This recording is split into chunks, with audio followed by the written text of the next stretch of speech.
Meheraj chair থেকে মুক্ত হওয়ার চেষ্টা করে হাত পা বাঁধা, কিন্তু চোখে আগুন। কি কাজ হাসিল করতে চাস তুই? রাসেল একপাশে দাঁড়িয়ে থাকা এক লোকের দিকে তাকে ইশারা করল। সঙ্গে সঙ্গে লোকটি এগিয়ে এসে মেহেরাজের কাঁধে কিছু একটা পুশ করল। কয়েক মুহূর্তের মধ্যে মেহেরাজের চোখে অন্ধকার নেমে এলো, সে জ্ঞান হারিয়ে ফেলল। মেহনুর আতঙ্কে ছটফট করতে লাগলো, তার বুক ফেটে কান্না আসছে, কিন্তু গলা দিয়ে স্বর বের হচ্ছে না। তার কাঁপতে কাঁপতে বলতে হচ্ছে, আমার ভাইজানকে কি করছেন? দয়া করে এমন করবেন না। কিন্তু এসব বলতে পারবে না, এরা পরপুরুষ। যদি এখানে এহসান থাকতো তো সে চিৎকার করত, কিন্তু এখানে এহসান নেই। এহসান থাকলে সে চিৎকার করত, প্রাণপণে গলা ফাটিয়ে প্রয়োজনে গালাগালিও করত, কান্না করত। সে সময় এহসান ঠিকই তাকে বুকে জড়িয়ে ধরে বলতো, তুমি এভাবে কাঁদলে আমার অন্তরও কেঁদে ওঠে। কিন্তু বাস্তবতা নিষ্ঠুর, এখানে কেউ তাকে বাঁচাতে আসবে না। মেহনুর ভয়ে জড়সড় হয়ে বসে আছে। কি হবে, কি করবে, কেন হচ্ছে? কেনই বা তার সাথেই সবসময় এমন অনাকাঙ্ক্ষিত ঘটনা ঘটে? কেন এত নির্মম পরিস্থিতির শিকার সে হয়? ঠিকই তখনই এক লোক হেসে বলে, এহসান তালুকদারের বউ কথা বলতে পারে নাকি ভাই? মেহনুরের বুক ধক করে ওঠে। আরেকজন যোগ দেয়, আরেকজন ঘৃণ্য হাসি দিয়ে বলে।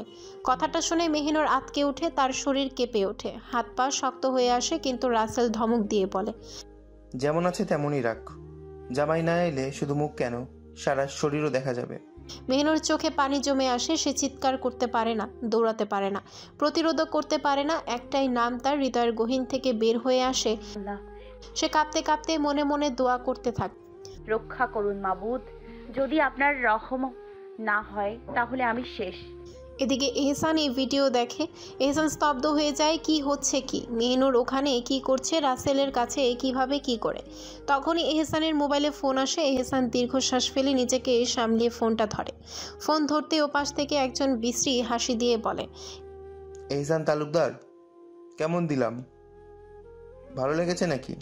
এহসান দাঁতে দাঁত চেপে বলে, রাসেল, তুই তোর সীমা ভুলে যাচ্ছিস, সাহস বেশি দেখিয়ে ফেলছিস। রাসেলেতে আরো বিশ্রী হেসে বলে, সাহস তো করতে চাইনি, কিন্তু সাহস তুই করতে বাধ্য করেছিস। কিছুদিনের মধ্যে আমার দুই ভাইকে দুনিয়া থেকে সরিয়ে দিয়েছিস।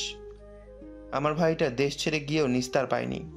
এহসান দাঁতে দাঁত চেপে বলে, তোর যা শত্রুতা আমার সাথে, আমার নারীকে কেন এতে টানলি? রাসেল বিশ্রী হেসে বলে, তোর দুর্বলতাই তো আমার সফলতা। এহসান নিজের রাগ সামলিয়ে বলে, কি চাস তুই? রাসেল মেহনুরের দিকে এক পলক তাকিয়ে ফোনে বলে, তোকে চাই, তুই শুধু একা চলে আয়, আর তোকে মেরে আমি নিজের ক্ষোভ মিটিয়ে নেব। আর নইলে? এহসান বাজখাই গলায় বলে, নইলে কি? শহরের বাচ্চা, কি করবি তুই? রাসেল বিশ্রী হেসে বলে, নইলে তোর নারীর ছোট্ট শরীর আমার শরীরের সাথে মিশে যাবে। মা বোন আমাদেরও আছে, তাই এখনো কিছু করিনি। কিন্তু 1.5 ঘন্টার মধ্যে না আসিস তো তোর নারীর মৃত্যু আমার হাতে, তাও ইজ্জত ছাড়া। তাই চুপচাপ আমার আগের আস্তানায় চলে আয়। তারপর আবার হুমকি দিয়ে বলে, সাবধান, কোনো চালাকি যেন না হয়। এ বলে রাসেল ফোন কেটে দেয়। এহসানের রাগে শরীর জ্বলতে থাকে। হাসিব, জয়নালও সবই শুনেছে। এহসান অস্থির গলায় বলে, তোরা যা করার কর, আমি যাচ্ছি ওখানে। হাসিব আর জয়নাল বলে, ভাইজান আপনি যান, আমরা ব্যবস্থা করছি। এ বলে দুজনে গাড়ি থেকে নেমে পড়ে। এহসান হন্তদন্ত হয়ে গাড়ি চালু করে উদ্দেশ্য রাসেলদের আগের আস্তানায়। এহসানের রাগ হচ্ছে, খুব রাগ হচ্ছে, নিজের উপর রাগ হচ্ছে। কেন যে সে মেহনুরকে একা রেখে আসতে গেল ওই কাপুরুষদের কাছে? আর কেনই বা সে বিশ্বাস করতে গেল নিজের নারীকে? এই নির্বাচনে দাঁড়িয়ে পড়েছে আরেক মহা ঝামেলায়। রাতের ঘুম হয়েছে হারাম, এর উপরে এই বেয়াদ্দপ নারীর বেয়াদ্দবি। এহসান গাড়ি চালাতে চালাতে হাসিবকে ফোন দেয় আর বলে, আজকের জনসভার নিরাপত্তার জন্য যে থাই স্নাইপারগুলো এনেছি, ওগুলোকেই পাঠিয়ে দে ভাই। পরিস্থিতি ঠিক করা লাগবে। ওখানে আমার বেগম আছে, কি থেকে কি হয়ে যাবে, রাগে না কি করে ফেলি। হাসিব উত্তর দেয়, আচ্ছা ভাইজান, 10 মিনিটেই সব হয়ে যাবে ইনশাল্লাহ। মেহনুর ভয়ে কুঁকড়ে উঠেছে। সব তারই দোষ। যদি সে বিশ্বাসঘাতকের মতো না চলে যেত তবে এমন কিছুই হতো না। তার কারণে হয়তো আজ তার ভাইজানও মারা যাবে। আচ্ছা, এহসান কি আসবে ওকে বাঁচাতে? না, আসবে না, নিশ্চয়ই আসবে না। কারণ এহসান তাকে বলেছিল একদিন যে যারা তাকে দয়া দেয় তাদের সে ঘৃণা করে। আচ্ছা, তাহলে কি মেহিনুরকেও সে ঘৃণা করবে? এখন এতক্ষণে হয়তো এহসান জেনেই গেছে যে সে পালিয়েছে তার থেকে। মেহিনুর দীর্ঘশ্বাস ফেলে ভাবে, আল্লাহর হাতেই সব, আমার রব নিশ্চয় এমন কিছু আমার সাথে করবেন না। কিছু মুহূর্ত পার হয়, মেহিনুরের ভয় লাগতে শুরু করে। যদি এহসান না আসে তো তাকে নিশ্চয়ই এই পশুগুলো মেরে ফেলবে, সাথে তার ভাইটাকেও। মেহেরাজেরও এখনও জ্ঞান আসেনি, অচেতন হয়ে চেয়ারের সাথে বাঁধা রয়েছে। মেহনুরের অঝরে চোখ দিয়ে পানি গড়াচ্ছে, এক ভয়াবহ মৃত্যুর সামনে দেখতে পাচ্ছে। নিজের সব হারিয়ে মরে যাওয়ার দৃশ্য যেন তার চোখের সামনে স্পষ্ট ভাসছে। সব শেষ হয়ে যাচ্ছে, কলিজা ছিঁড়ে যাচ্ছে কষ্টে, কিন্তু কিছু করতে পারছে না। এহসান যদি তার সাথে এমন কিছু করতো তো চিৎকার করত, গালি দিত, প্রয়োজনে কামড়ও দিত, তবে এতটাও ভয় পেত না।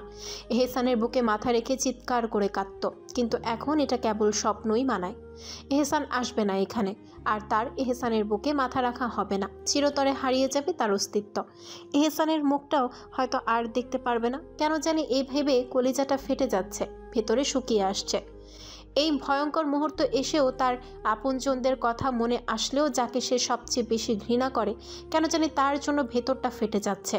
তার বুকে মাথা রাখার জন্য প্রাণ বেরিয়ে যাচ্ছে।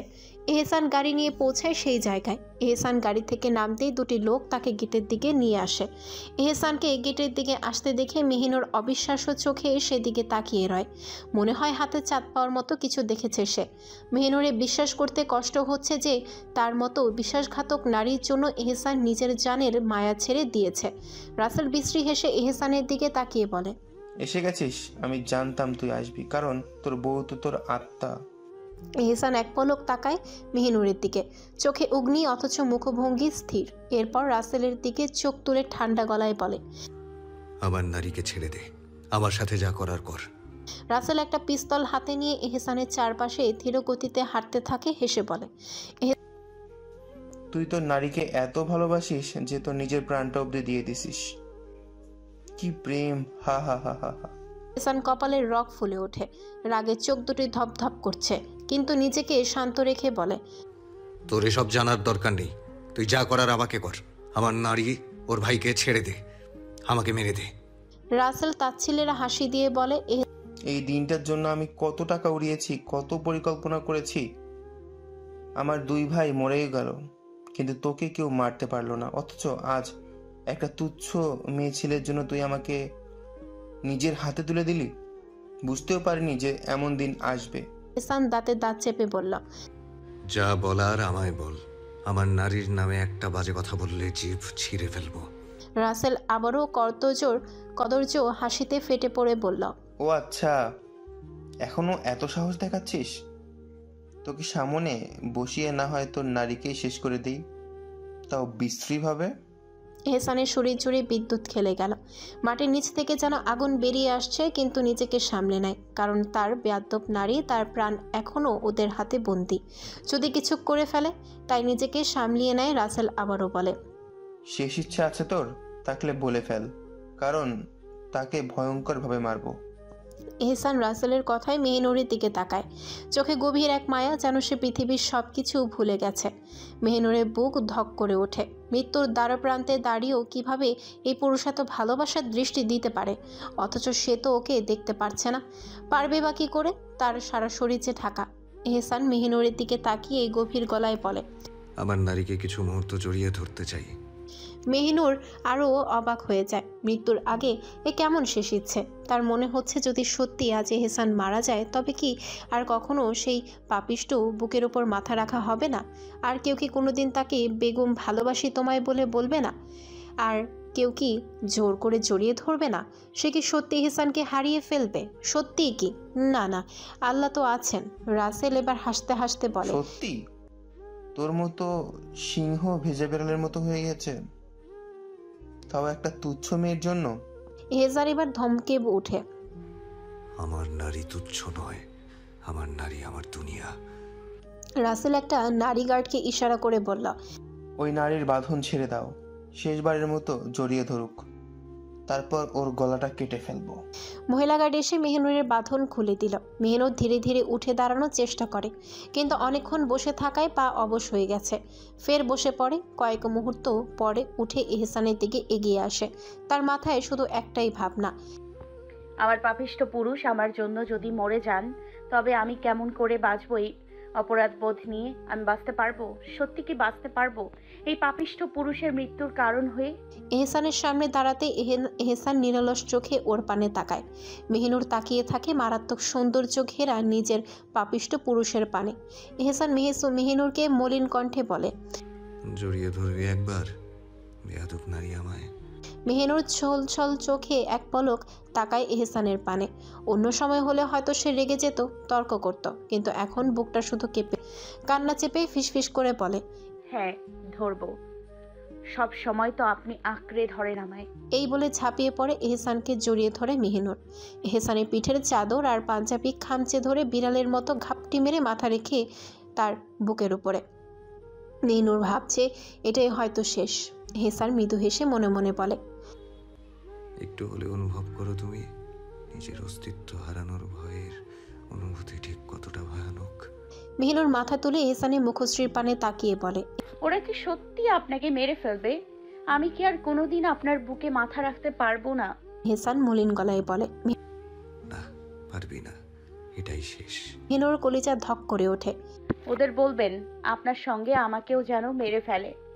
এহসানের বুক কেঁপে ওঠে। এই মেয়ে কি বলছে? সে মেহিনুরকে নিজের দু হাত দিয়ে আগলে নেয়, অতঃপর মেহিনুরের কপালের হিজাবের উপরেই নিজের ঠোঁট ছুঁয়ে বলে, তোমার জন্য প্রাণ দিচ্ছি আমি, কারণ তুমি বাঁচবে বলে, বুঝলে আমার বোকা নারী।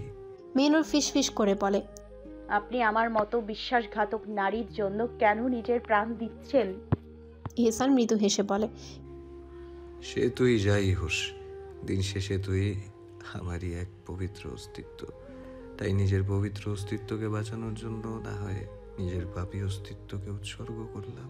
ঠিক তখনই রাসেল বিকট গলায় চেঁচিয়ে ওঠে, এই তোদের ফিসফিসানি বন্ধ কর, আর এই এহসানকে বেঁধে ফেল, মৃত্যুর জন্য তৈরি কর।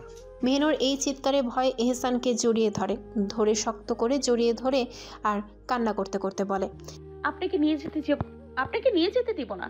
যাবেন না, আপনি চলে যান। আমি মরে গেলে কিছু হবে না। আপনি নিজের প্রাণ আমার জন্য শেষ করবেন না। এহসান কিছু বলে না, মুচকি হেসে মেহিনুরকে আরো শক্ত করে জড়িয়ে ধরে আর মনে মনে বলে, মায়ায় জড়িয়ে গেছো তুমি, ভয়ঙ্কর ভাবে জড়িয়ে গেছো তুমি এই পাপিষ্ঠ পুরুষের মায়ায়। হঠাৎ চারিদিকে হেলিকপ্টারের গর্জন শোনা যায়, যেন বিশাল আকাশের বুকে বাজ পড়ার মতো। প্রতিটি ধ্বনি যেন মাটিতে গভীর শীতলতা সৃষ্টি করছে। রাসেল আর তার লোকজন দ্রুত আকাশের দিকে চোখ ফিরিয়ে দেখে, কিন্তু কিছুই বুঝে উঠতে পারে না। এই এলাকা তাদের জটিল পরিকল্পনার জায়গা। এখানে তো কিছু ঘটার কথা ছিল না, কিন্তু তারপরেই এক পলক সময়ের মধ্যেই দুটি হেলিকপ্টার থেকে তীব্র আলোর ঝলক আর সাথে গুলির শব্দে পুরো এলাকা কাঁপতে শুরু করে। সেগুলি যেন ঠিক নিশানা করে একে একে রাসেলের প্রতিটি লোকের মাথায় আঘাত করে। সঠিক নিশানা, সুনিপুণ দক্ষতায় মুহূর্তের মধ্যে রাসেলের দলটি মাটিতে লুটিয়ে পড়ে। মেহিনুর গুলির শব্দ শুনে ভয় পেয়ে ওঠে। মনে হয় যেন কেউ এহসানকে লক্ষ্য করে গুলি করছে। সে এক মুহূর্ত না ভেবে আরও শক্ত করে এহসানকে জড়িয়ে ধরে, যেন তার শরীরের মধ্যে সুরক্ষা পেতে পারে। তার মনে একটাই ভাবনা, যদি এহসানকে গুলি করে ফেলে তবে অন্তত তার নিজের শরীরটাও তো ভাগ করে নিতে পারবে। একসাথে চলে যাবে তারা পরকালে, যদি এমন কিছু ঘটে। কিন্তু ঘটল সম্পূর্ণ অন্য কিছু। রাসেল হতভম্ব হয়ে চারিপাশে তাকিয়ে থাকে। তার চোখে অবিশ্বাসের ছাপ স্পষ্ট। এই কি ঘটছে? রাতের এই অন্ধকারে এত নিখুঁত নিশানা, এত নিখুঁতভাবে কোনো লোককে উপরের দিকে তুলে ফেলা, এমনটা তার কল্পনাও ছিল না। ঠিক তখনই এহসানের লোকজন গাড়ি নিয়ে গুদামের বিশাল উঠোনে ঢুকে পড়ে। তাদের পেছনে বিশাল সাইরেনের শব্দ, দৃঢ় পদক্ষেপ আর ঝকঝকে কালো গাড়ি। সবাই এক সুরে এগিয়ে আসে, মাথা নিচু, চোখে সন্ত্রাসের ঝলক, প্রস্তুত হয়ে। এহসান এক দৃষ্টিতে রাসেলকে দেখে কণ্ঠে কোনো রাগ নেই, বরং চিরন্তন শীতলতা। এখন কি বলবি কুত্তার বাচ্চা? প্রস্তুত হ এক ভয়ঙ্কর মৃত্যুর জন্য। গুদামের ভেতরে থমথমে নীরবতা। বাতাসে ভেসে আসছে পোড়া বারুদের গন্ধ। মেঝেতে ছড়িয়ে থাকা লাশের মাঝে দাঁড়িয়ে আছে একদল পুরুষ, নিঃশব্দ, তবে তাদের চোখে আগুন জ্বলছে, যারা কিনা এহসানেরই লোক। এহসান দাঁড়িয়ে আছে, রাগে ওর হাত পা এক প্রকার কাঁপছে। পায়ের তালে অবধি জ্বলছে রাগে। রাগে কপালের রগ মনে হচ্ছে ছিঁড়ে যাবে, এতটা রাগ হচ্ছে তার। রাসেল একমাত্র জীবিত, তবে সে এখনও বোকার মতো চারিপাশে তাকিয়ে আছে। তার চোখে ভয়, শরীর কাঁপছে। তার সব লোক মরে গেছে, একটাও বেঁচে নেই। এহসান চুপচাপ দাঁড়িয়ে রাসেলের দিকে তাকিয়ে আছে আর ওকে কিভাবে মারবে তা ভাবছে। তারপর এক ইশারায় হাসিব ও চয়নালকে নির্দেশ দিল রাসেলকে চেয়ারে বেঁধে ফেলতে। রাসেল ছটফট করতে লাগলো, চিৎকার করে কাঁপা কাঁপা গলায় বলে ওঠে, এহসান, দয়া করে আমাকে সহজে মেরে ফেল। আমি ভয়ঙ্করভাবে মরতে চাই না, দয়া করে এহসান। মেহনুর এতক্ষণ ধরে চুপচাপ ছিল। সে বুঝতে পেরেছে কি হচ্ছে, তবুও নিজের অস্বস্তিকে এহসানের বুকে লুকিয়ে রেখেছে, যেন এই ভয়ঙ্কর বাস্তবতার মুখোমুখি হতে চায় না। এহসান এবার ধীরে ধীরে মেহনুরকে নিচের থেকে সরিয়ে নেয়, দুহাত তুলে আপন নারীর কাঁধে রেখে এবং চোখে আশ্বাসের ঝিলিক এনে বলে, চিন্তা করিস না, হায়াত আছে বলেই বেঁচে আছি, আর যতদিন বেঁচে থাকবো ততদিন তোকে নিয়েই থাকবো। তারপর এক ঝলক মেহনুরের চোখে তাকিয়ে নিয়ে সামনে ইশারা করলো জয়নালকে। জয়নাল কিছু একটা বুঝিয়ে গাড়িতে উঠিয়ে গাড়ির দিকে গেল। মেহনুর জানে এখন কি হবে, হয়তো ভয়ঙ্করভাবে রাসেলকে মারবে। মেহনুর এহসানের বাহুই কাঁপা কাঁপা হাতে রাখে আর কাঁপা গলায় ফিসফিসিয়ে বলে, মারবেন না আর কাউকে, বাড়ি চলুন। এহসান মৃদু হেসে মেহনুরের মাথায় হাত রেখে বলে, মারবো না, শুধু ওর প্রাপ্য শাস্তিটা দিব। জয়নাল গাড়ির ভেতর থেকে একখানা তীক্ষ্ণ ছুরি নিয়ে আসে এবং তা এহসানের দিকে এগিয়ে দেয়। এহসান ছুরিটা হাতে নিল, তার ঠোঁটের কোণে উদাস হাসি, চোখে তাচ্ছিল্য। একবার ছুরির দিকে তাকালো, একবার রাসেলের দিকে, অতঃপর মেহনুরের কপালে গভীরভাবে কয়েকবার নিজের ঠোঁট ছুঁয়ে নেয়। এ সময় সবাই চোখ নিচু করে নেয়। এহসান নিজের নারীকে আরও একবার ঝাপটে ঝুড়িয়ে ধরে নিজের বুকের সাথে। কিছু মুহূর্ত পর এহসান মেহনুরকে ছেড়ে এগিয়ে যায় রাসেলের দিকে। রাসেল একবার কুঁকড়ে ওঠে, কারণ সে তো জানে তার মৃত্যু আসন্ন। এহসান সামনের দিকে এগিয়ে গিয়ে রাসেলের কাঁধে হাত রেখে ঝুঁকে ফিসফিস করে বলল, আমার নারীকে একজন হারাম পুরুষ ইচ্ছে করে দেখেছিল বলে আমি এহসান তার চোখ কলিজা ছিঁড়ে নিয়েছি। আর তোকে কিভাবে সহজ মৃত্যু, যেখানে তুই আমার প্রাণ, আমার আত্মা, আমার দুনিয়াকে কলঙ্কিত করতে চেয়েছিস, তোকে সহজে মেরে ফেললে বেচারা ওই হারাম পুরুষটার সাথে অবিচার হবে। এ বলে হাসিবকে ইশারা করতেই হাসিব রাসেলের চুল মুঠো করে ধরে টান দিল, যাতে তার গলা উন্মুক্ত হয় এহসানের সামনে। রাসেল চিৎকার করে ওঠে। এহসান ছুরিটা ভালো করে একবার দেখে নেয়, এপাশ ওপাশ, তারপর তাতে দাঁত চেপে এক ঝটকায় ছুরিটা তুলে বসিয়ে দেয় রাসেলের পুরুষাঙ্গে। এতে রাসেলের মুখ দিয়ে প্রচণ্ড আর্তনাদ বেরিয়ে আসে, জিভ বেরিয়ে এলো তীব্র যন্ত্রণায়। মনে হচ্ছে এই প্রাণটা গেল। রাসেলের জিভ বেরিয়ে আসতে দেখে এহসান এবার নিজের বাঁ হাত দিয়ে সেই জিভ চেপে ধরল। তারপর দাঁত চেপে নিজের শরীরে যত শক্তি আছে তা দিয়ে টেনে ছিঁড়ে আনলো সেই জিভখানা, যে জিভ দিয়ে তার নারীকে কলঙ্কিত করার কথা উচ্চারণ করা হয়েছিল। ওর জিভ হাতে নিয়ে চিৎকার করে বলে, এই জিভ দিয়ে তুই আমার নারীর সম্মান নষ্ট করার কথা বলেছিলি, তাই তোর এই জিভই ছিঁড়ে নিলাম, কুকুরের বাচ্চা। ওর মুখ রক্ত গড়িয়ে পড়ছে, রাসেল কাঁপছে, আর্তনাদ করছে, কিন্তু এহসান নির্লিপ্ত। রাসেলের গলা দিয়ে ফেটে রক্ত গড়াচ্ছে। এখন শুধু মৃত্যুর পালা। চিৎকার অবধি করতে পারছে না, আর না পারছে নড়তে। রাসেল তখনও নিঃশ্বাস নিচ্ছিল, তবে তার প্রাণ এখন উঠবে উঠবে করছে। এহসান এবার হাতের ছুরিটা দিয়ে রাসেলের গলার চামড়ায় বসিয়ে দিল আর ধীর গতিতে গলার চামড়া কেটে ফেলতে লাগলো। রাসেল ছটফট করতে করতে গলা দিয়ে অদ্ভুত গোঙানির শব্দ বের হচ্ছে, কিন্তু কিছু বলতে পারছে না। যখন তার গলার চামড়া পুরোপুরি ছিলে খসে পড়ে, তখন এহসান হাতের আঙ্গুল ঢুকিয়ে দিল তার গলার গভীরে। কিছুক্ষণ খোঁজার পর হঠাৎ দাঁত চেপে কণ্ঠনালীটা এক টানে ছিঁড়ে বের করে আনল। এতক্ষণে রাসেল মারা গেছে, তার প্রাণ বিদায় নিয়েছে।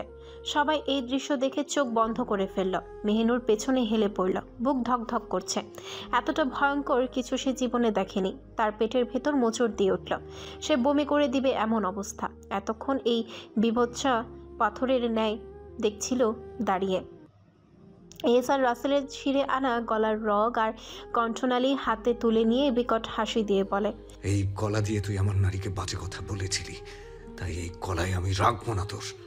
কিন্তু এতেও এহসানের রাগ কমেনি, তাই দাঁতে দাঁত চেপে বলে, হাসিব, কুড়াল দে।